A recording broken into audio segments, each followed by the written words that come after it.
ఓం శ్రీ మాత్రే నమః. Hello friends, welcome to Madhavi talks. నేను మీ మాధవి. ఈరోజు ఈ వీడియో స్టార్ట్ చేసే ముందు నా 74 మంది ఫ్యామిలీ మెంబర్స్తో ఒక చిన్న విషయం షేర్ చేసుకోవాలనిపించింది.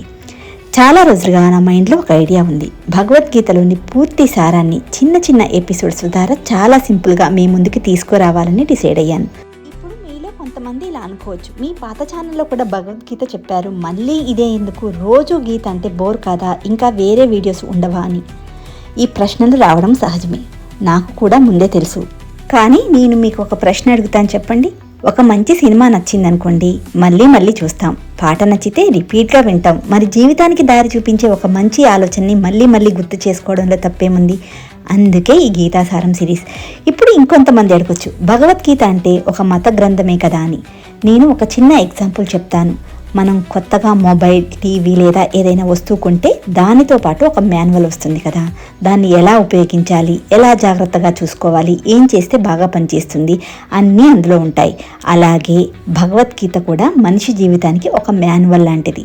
భయం వచ్చినప్పుడు ఎలా నిలబడాలి, దిక్కుతోచని పరిస్థితిలో ఎలా ఆలోచించాలి, అపజయం ఎదురైనప్పుడు ఎలా మళ్ళీ లేవాలి, సరైన నిర్ణయం ఎలా తీసుకోవాలి, ఇలాంటి ఎన్నో జీవిత సత్యాలని భగవద్గీత మనకి నేర్పిస్తుంది.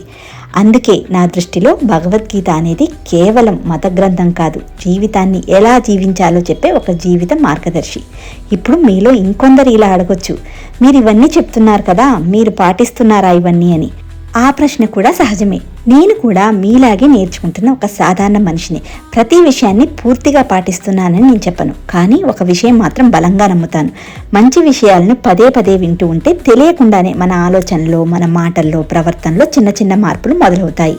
అందుకే ఫ్రెండ్స్, నేను మీకు బోధించడానికి రాలేదు, మీతో కలిసి నేర్చుకోవడానికి వచ్చాను. నేను మీకు భగవద్గీతను చదవమని బలవంతం చేయను, కానీ జీవితంలో ఎప్పుడైనా దిక్కుతోచని పరిస్థితి వచ్చినప్పుడు భగవద్గీతలోని ఒక మంచి ఆలోచన మీకు దారి చూపిస్తుందని నమ్మి ఈ చిన్న ప్రయత్నం చేస్తున్నాను. అలాగే ఈ ఛానల్లో భగవద్గీత మాత్రమే కాదు, దేవాలయ విశేషాలు, పండుగలు, అర్థాలు, పురాణాల్లోని ఆసక్తికరమైన కథలు, ఇంకా ఎన్నో డివోషనల్ వీడియోస్ కూడా మీ ముందుకు వస్తూనే ఉంటాయి. ఈరోజు ఈ జర్నీ 74 మంది ఫ్యామిలీ మెంబర్స్తో మొదలుపెట్టాను. ఈరోజు మనం 74 మందిమే ఉండొచ్చు. రేపు ఈ ఫ్యామిలీ ఎంత పెద్దదవుతుందో కూడా నాకు తెలియదు. కానీ ఈ గీతాసారం వల్ల ఒక్కరి జీవితంలోనైనా మంచి ఆలోచన కలిగిన, మంచి మార్పు వచ్చినా నాకు పెద్ద ఆనందమే.